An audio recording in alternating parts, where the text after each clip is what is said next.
6월 12일 새벽 예배를 시작하겠습니다. 사도신경으로 우리의 신앙을 고백하시겠습니다. 나는 전능하신 아버지 하나님 천지의 창조주를 믿습니다. 나는 그의 유일하신 아들 우리 주 예수 그리스도를 믿습니다.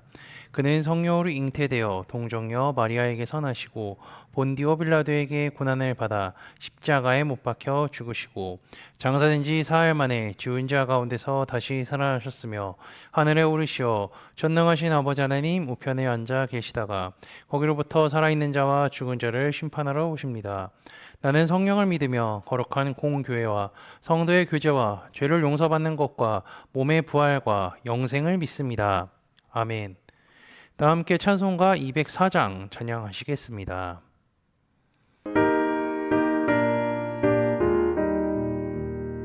주의 말씀 듣고서 주내 가는 자는 반석 위에 터닫고 집을 지은 같아 비가 오고 물나며 바람 부딪혀도 반석 위에 세운 집 무너지지 않네. 잘 짓고 잘 짓세 우리 집 잘 짓세 만세 반석 위에도 우리 집 잘 짓세. 주의 말씀 듣고도 행치 않는 자는 모래 위에 터닫고 집을 지은 같아 비가 오고 물나며 바람 부딪힐 때 모래 위에 세운 집 크게 무너지네. 잘 짓고 잘 짓세 우리 집 잘 짓세 만세 반석 위에도 우리 집 잘 짓세. 세상 모든 사람들 집을 짓는 자니 반석 위가 아니면 모래 위에 짓네. 우리 구주 오셔서 지은 상을 줄게. 세운 공로 따라서 영영상을 주리. 잘 짓고 잘 짓세 우리 집 잘 짓세 만세 반석 위에도 우리 집 잘 짓세. 오늘 우리 공동체 성령읽기 본문은 요한복음 2장입니다. 그중 1절에서 12절까지를 읽고 말씀을 나누도록 하겠습니다. 사흘째 되던 날 갈릴리 가나에 혼례가 있어 예수의 어머니도 거기 계시고 예수와 그 제자들도 혼례의 청함을 받았더니 포도주가 떨어진지라 예수의 어머니가 예수에게 이르되 저들에게 포도주가 없다 하니 예수께서 이르시되 여자여 나와 무슨 상관이 있나이까 내 때가 아직 이르지 아니하였나이다. 그의 어머니가 하인들에게 이르되 너희에게 무슨 말씀을 하시든지 그대로 하라 하니라. 거기에 유대인의 정결 예식을 따라 두세 통 드는 돌 항아리 6이 놓여 있는지라. 예수께서 그들에게 이르시되 항아리에 물을 채우라 하신즉 아기까지 채우니 이제는 떠서 연회장에게 갖다 주라 하심에 갖다 주었더니 연회장은 물로 된 포도주를 맛보고도 어디서 났는지 알지 못하되 물 떠온 하인들은 알더라.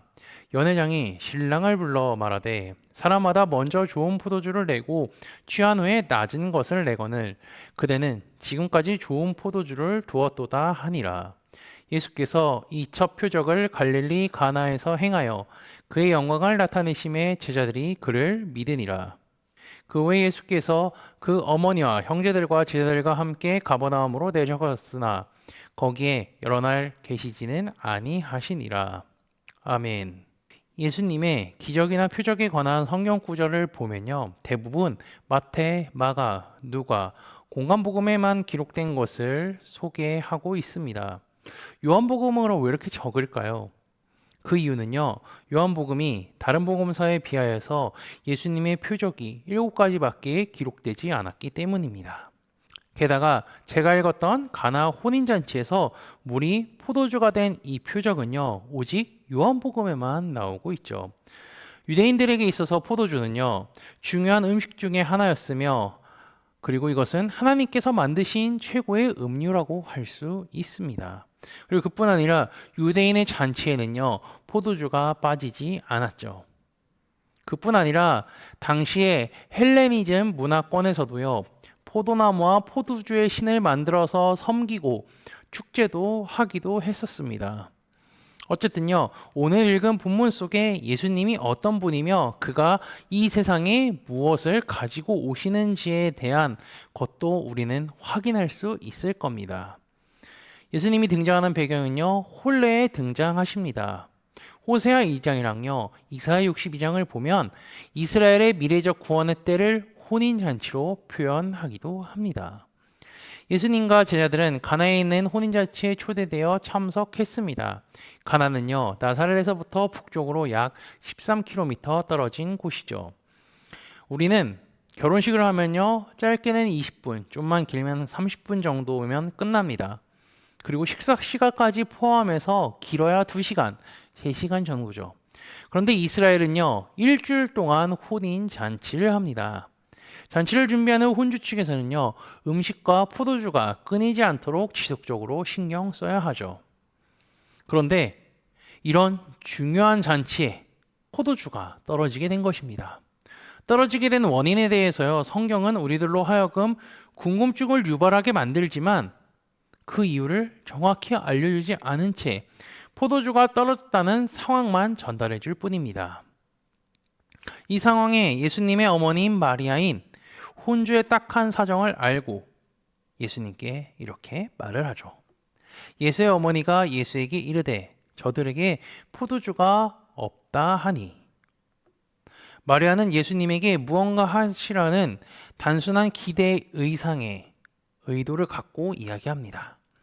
마리아의 기대와 다르게 예수님은 단호박처럼 말씀하시죠. 예수께서 이르시되 여자여 나와 무슨 상관이 있나이까 내 때가 아직 이르지 아니하였나이다. 주님은요, 이 일이 자신과 무슨 상관이 있냐라고 물어보죠. 이 의미는 당신이 맡을 일인데 왜 내가 해야 하나요?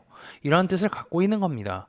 엄밀히 말하면 마리아나 그 어떤 사람도요, 예수님께 영향을 줄 수 없고요, 상관하지도 않겠다라는 것을 의미합니다.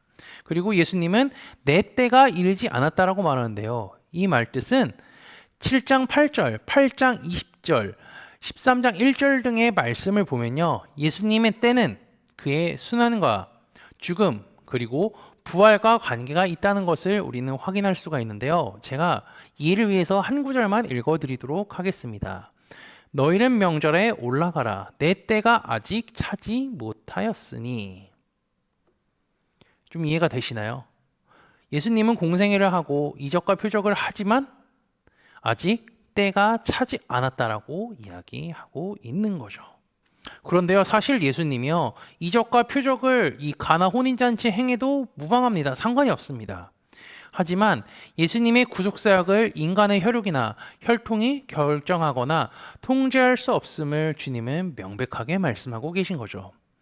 이처럼 예수님의 답변은 엄밀히 따지면 NO인데 마리아는 예수님이 그 상황에 구체적으로 대처하실 것을 기대하면서 하인들에게 예수님이 하라는 대로 하라라고 명령을 합니다. 그리고 이제 6절을 보면 유대인의 정결 예식에 따라서 돌 항아리 6개가 놓여 있다는 상황 설명을 하는데요, 이 항아리 통은 약 40리터 정도가 들어갑니다. 유대인의 정결례식에 쓰이는 항아리에 새로운 포도주를 마련한다는 것은요, 예수님께서 옛 언약을요, 새 언약으로, 율법의 질서를 은혜의 질서로 바꾸시겠다는 것을 의미합니다. 모세를 통하여서 주신 언약이 아니라 이제는 예수 그리스도를 통하여서 새로운 언약을 주실 것이니 새 언약의 방식에 따라 정결례식을 해야 함을 의미하고 있죠. 예수님은 하인들에게 항아리에 물을 채우고 그대로 떠서 연회장으로 보내라고 합니다.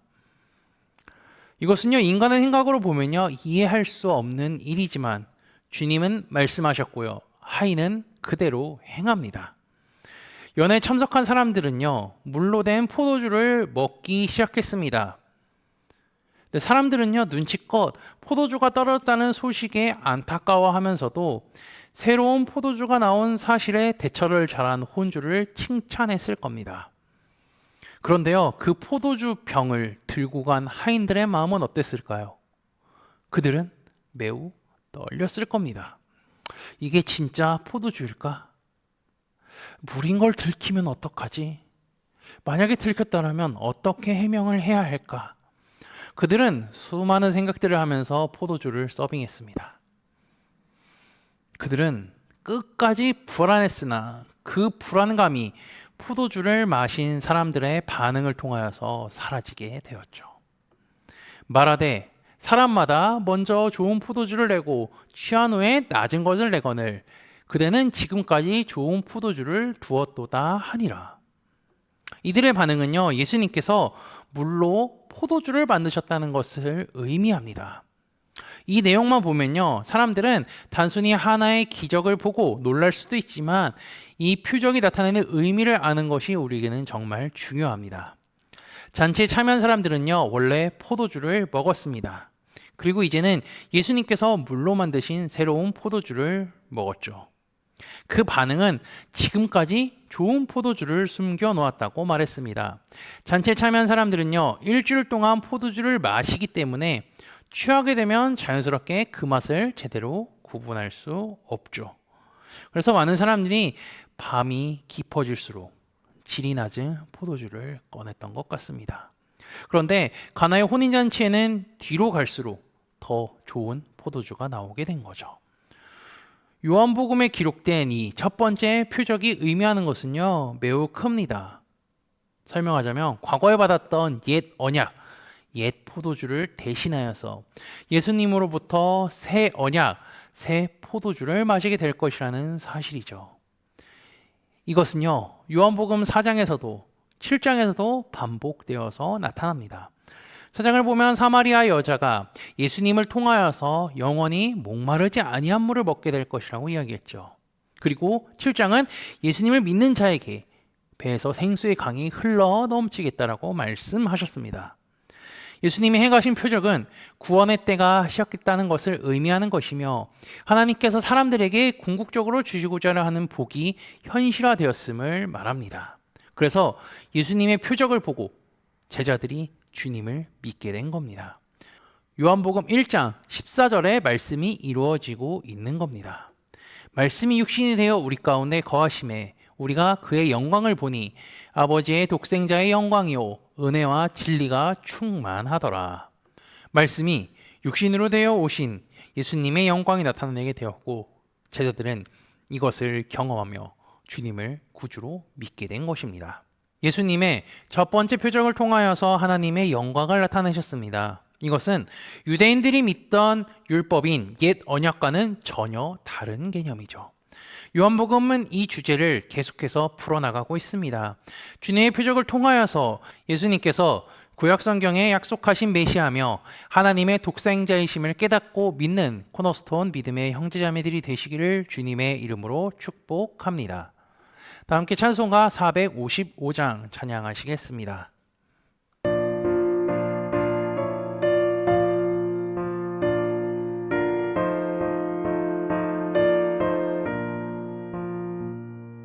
주님의 마음을 못 받는 자 그 맘에 평강이 찾아오면 험악한 세상을 이기리니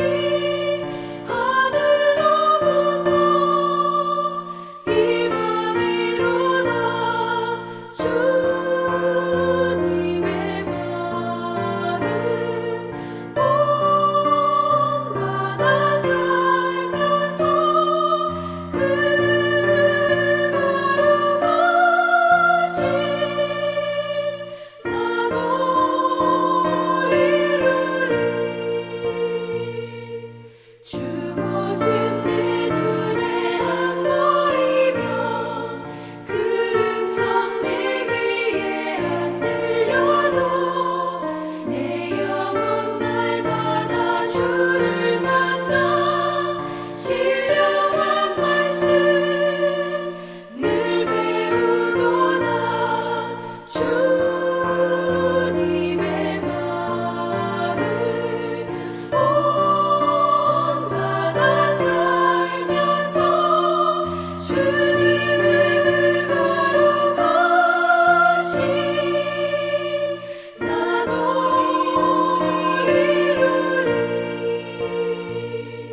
가는 길 거치고 험하여도 내 맘에 불평이 없어짐은 십자가 고난을 이겨내신 주님의 마음 본받음이라. 주님의 마음 온마다 살면서 주님을 거룩하신 나도 이루리. 주 예수 세상에 다시 오실 그날의 무성도 변화하여 주님의 빛나는 그 영상을 다 함께 보며 주 찬양하리. 주님을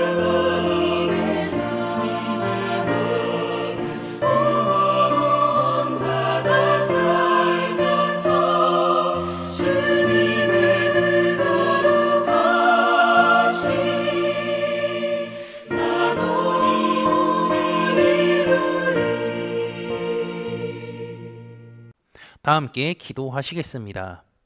말씀으로 이 세상을 창조하신 하나님 아버지, 아버지의 사랑과 은혜에 감사를 드립니다. 오늘도 새로운 날을 허락해 주시고 주님께 찬양과 경배를 올려드릴 수 있게 하심에 감사합니다.